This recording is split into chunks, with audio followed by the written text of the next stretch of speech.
بسم اللہ الرحمن الرحیم الحمد للہ رب العالمین والعاقبۃ للمتقین والصلاة والسلام علی سید الاشرف الانبیاء والمرسلین وعلی آلہ الطیبین الطاہرین المعصومین المنتجبین المنتخبین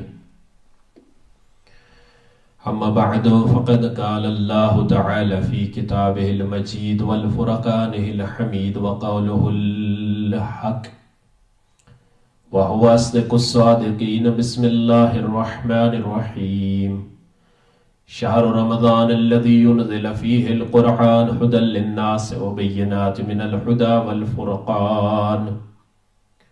Respected مومنین و مومنات، السلام علیکم ورحمۃ اللہ وبرکاتہ. مومنین، شہر رمضان الکریم ہر روز ہم سے ایک دن ایک سٹیپ دور جا رہا ہے. پتہ نہیں پھر یہ نصیب ہوگا نہیں نصیب ہوگا. دعا ہے پروردگار عالم سے کہ مالک آپ سب کو، ہم سب کو انشاءاللہ آئندہ بھی شہر رمضان الکریم کی برکتیں اور رحمتیں نصیب فرمائے. پروردگار عالم شہر رمضان میں قرآن کو نازل فرمایا اور اس مہینے کو اور قرآن کو لوگوں کے لیے ہدایت بنا دیا. کل ہماری گفتگو شہر رمضان الکریم کے فضائل پر ہو رہی تھی اور مزید اس کو آگے بڑھاتے ہیں. جیسا کہ کل ہم نے امام جعفر صادق علیہ السلام کی کچھ روایات کو بیان کیا جو شہر رمضان الکریم کے فضائل کے سلسلہ میں تھی، اس کو مزید آگے بڑھاتے ہیں. لیکن اس سے پہلے شہر رمضان الکریم کی جو ہر دن کے فضائل رسول خدا صلی اللہ علیہ وآلہ وسلم کی زبان مبارک سے ہم پڑھ رہے تھے کہ ہر دن ہمارے لیے کتنی بخششیں اور کتنی رحمتیں اور کتنے ہمارے گناہوں کی معافیاں لے کر آتا ہے. تو 14ویں ماہ رمضان المبارک کا دن جو ہے اس کے بارے میں رسول خدا نے فرمایا گویا اس نے آدم و نوح، ابراہیم و موسیٰ، حضرت داؤد اور حضرت سلیمان کو دیکھا ہو، یہاں تک کہ گویا اس نے ہر پیغمبر کے ساتھ 200 سال خدا کی عبادت کی ہو. اللہ اس کا اجر میری امت کو عطا کرے گا. اے امت محمدی صلی اللہ علیہ وآلہ وسلم، آپ کے لیے رسول خدا کا وجود بابرکت اور ان کی آل اطہار کتنی رحمتیں، کتنی برکتیں اور کتنے فضل لے کر آئے ہیں. یعنی ہم ایک ایک دن کے فضائل کو جب شمار کرنے بیٹھتے ہیں تو اس کو کرتے ہوئے ہم یہ سوچنے میں اور اس میں گم ہو جاتے ہیں اور مجبور ہو جاتے ہیں کہ پروردگار نے ہمارے لیے یہ اتنی رحمتیں کیوں رکھی ہیں، یہ اتنا فضل کیوں رکھا ہے، یہ اتنی برکتیں کیوں رکھی ہیں. یہ سب وجود بابرکت محمد مصطفیٰ صلی اللہ علیہ وآلہ وسلم اور ان کی آل اطہار کا صدقہ ہے. یہ سب چہاردہ معصومین کے صدقے میں ملا ہے.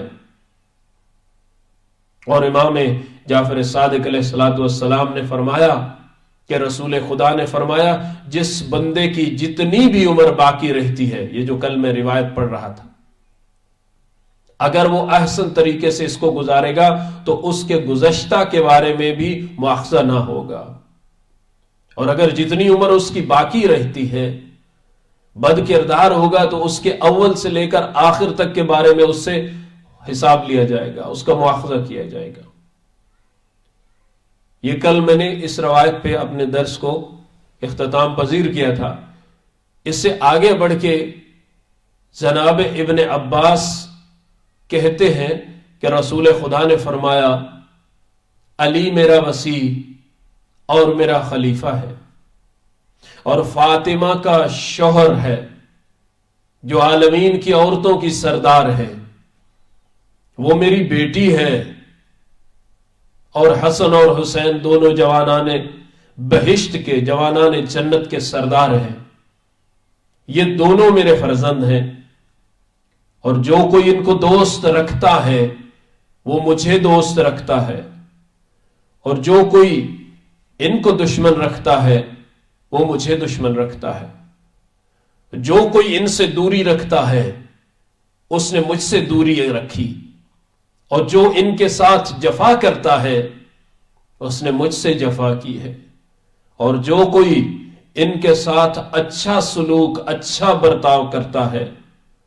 وہ میرے ساتھ اچھا سلوک کرتا ہے، اور خدا ان کے ساتھ پیوست ہے جو ان کے ساتھ پیوست ہوں گے، اور جو ان کو خود سے ہٹائے گا خدا اس کو خود سے ہٹا دے، خود سے دور کر دے گا، خود سے ہٹا دے گا۔ جو ان کی مدد کرے گا اللہ اس کی مدد کرے گا، جو ان کو چھوڑ دے گا اللہ بھی اس کو چھوڑ دے گا۔ اے میرے اللہ، جیسا تیرے نبی و رسول اور اس کا خاندان تیرے زمین کے خزانے ہیں، اسی طرح علی و فاطمہ و حسن و حسین علیہم السلام میرے خزانے ہیں۔ اللہ کے نبی فرما رہے ہیں دور کر ان سے نجاست کو اور پاک رکھ، ان کو جیسے پاک رکھنے کا حق ہے، اور قرآن نے بھی اس کی گواہی دے دی، انما یرید اللہ لیذھب عنکم الرجس اہل البیت ویطہرکم تطہیرا۔ اللہم صلی علی محمد وآل محمد۔ یعنی یہ رسول خدا صلی اللہ علیہ وآلہ وسلم شہر رمضان کی اصل برکتیں، اصل رحمتیں جو آپ کو بتا رہے ہیں۔ رحمتیں تب ملیں گی، برکتیں تب ملیں گی جب ان چہاردہ معصومین کا دامن تم پکڑ لو گے۔ اور آج کی رات مبارک راتوں میں سے ہے، آج کے دن مبارک دنوں میں سے ہے۔ میں آپ سب کو بھی امام حسن مجتبیٰ علیہ السلام کی ولادت بسعادت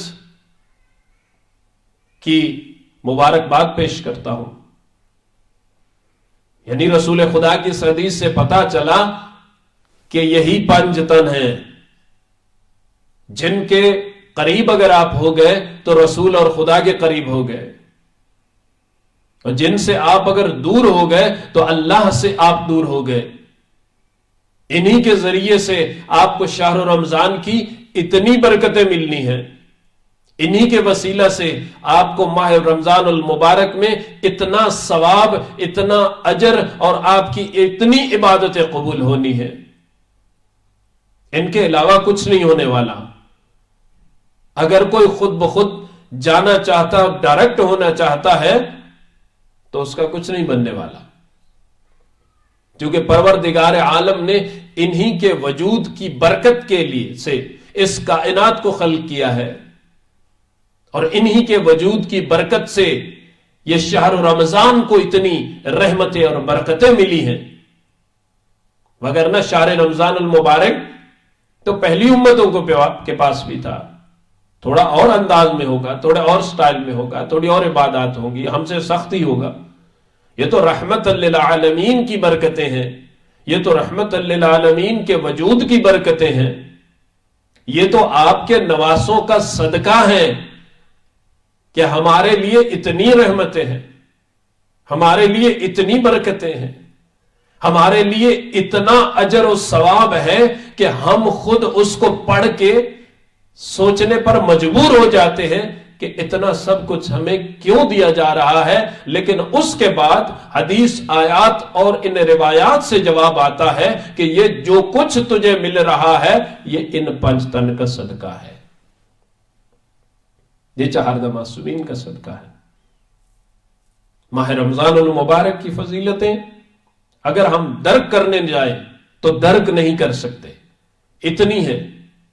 آدھا ماہ رمضان المبارک ہم سے ودا ہو چکا۔ آج ہمیں یہ تو کم از کم سوچنا چاہیے 15 دنوں میں ہم نے کتنے روزے رکھے ہیں،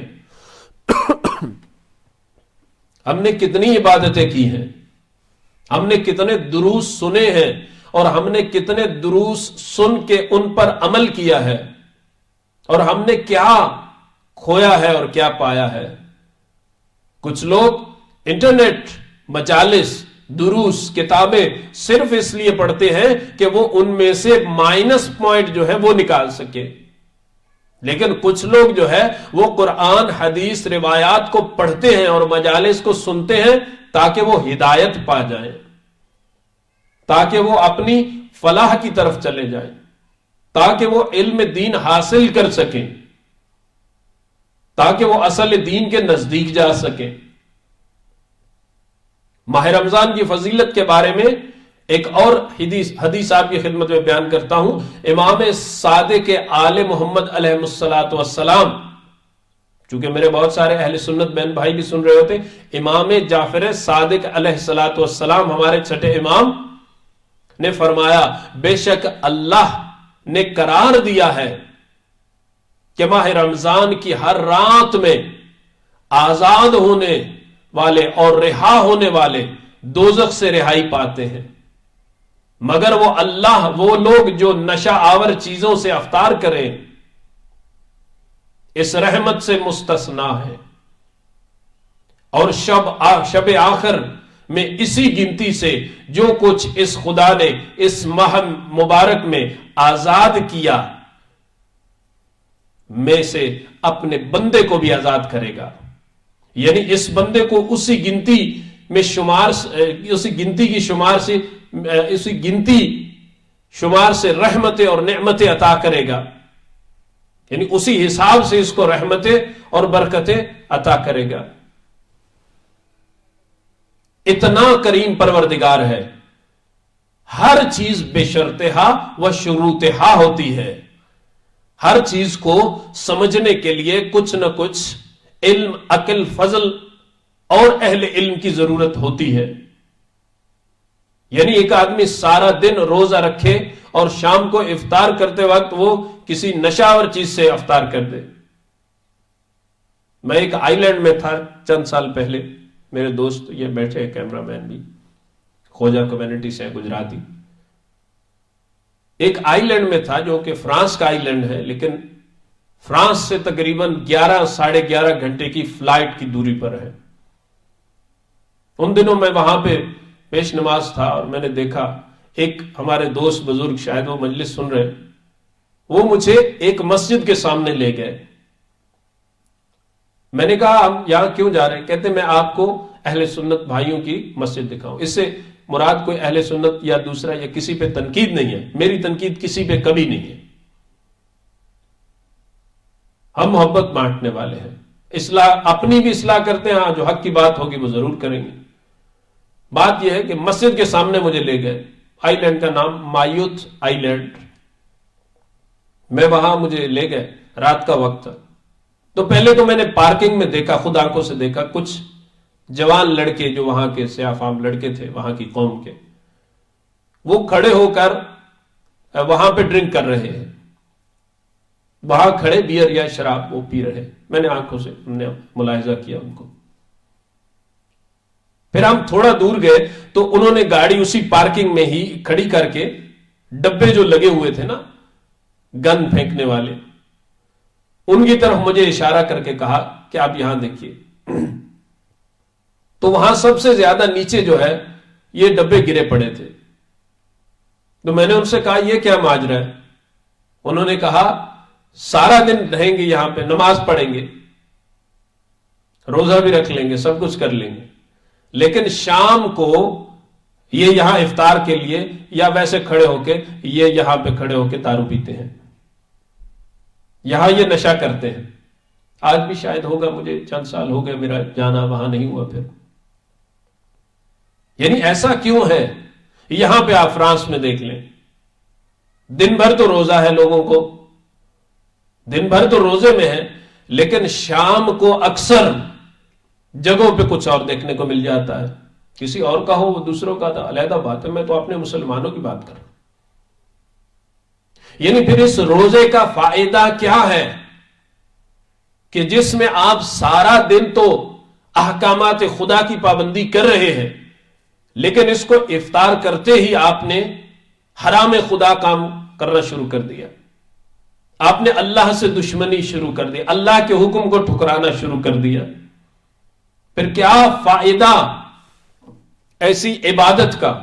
میں اکثر دیکھتا ہوں لوگوں کو دن بھر میں روزہ رکھ لیتے ہیں، افطار کر لیتے ہیں، وہیں پہ باہر کھڑے ہو کے پھر لڑائی جھگڑا آپس میں شروع ہو جاتا ہے۔ کیوں؟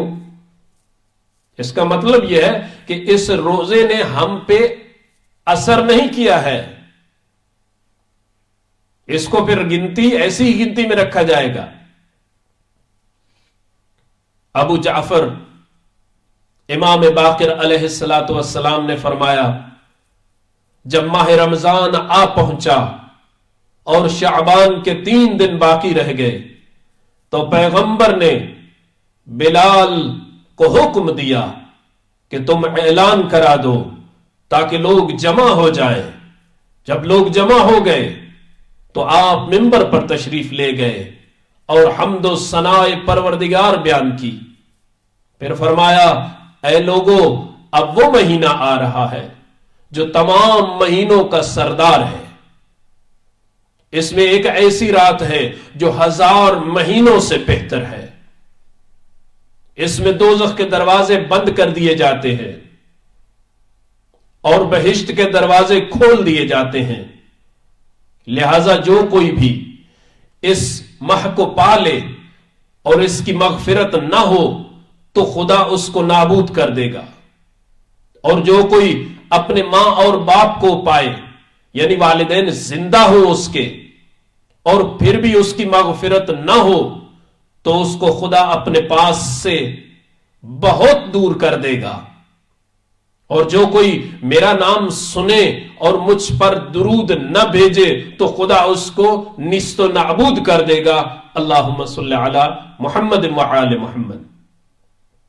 یعنی رسول خدا صلی اللہ علیہ وآلہ وسلم نے کتنی پیاری حدیث فرمائی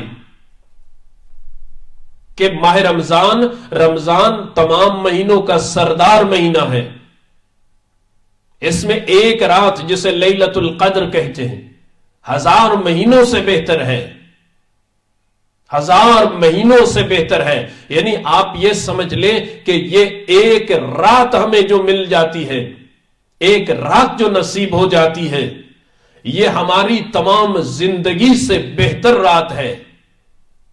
کتنی رحمتیں ہمیں ملی، کتنا کرم ہمیں ملا رحمت للعالمین کے صدقے میں، ان کے نواسوں کے صدقے میں، ان کے وسیع کے صدقے میں، ان کی بیٹی سلام اللہ علیہا کے صدقے میں یہ سب کچھ ملا کہ ایک رات 1000 مہینوں سے بہتر ہے۔ کب؟ جب یہ دل صاف ہو جائے گا، جب یہ دماغ صحیح کام کرنا شروع کر دے گا، جب آپ کی زبان کا ساتھ، آپ کا دل، آپ کا دماغ، آپ کا کردار، آپ کی گفتار، آپ کا تمام اعضاء جو ہے وہ دینا شروع ہو جائیں گے، اس وقت یہ ایک رات 1000 مہینوں سے بہتر ہو جائے گی۔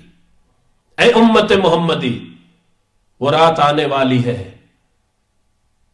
وہ آخری عشرہ آنے والا ہے، پہلے رحمتیں لو، برکتیں لو، پھر اس رات کو ڈھونڈو، اس رات کی عبادت کرو، اعمال بچا لاؤ، توبہ کرو، والدین کی خدمت کرو، والدین کو راضی کرو، رشتہ داروں پہ رحم کرو، انشاءاللہ اللہ ہم پر رحم فرمائے گا۔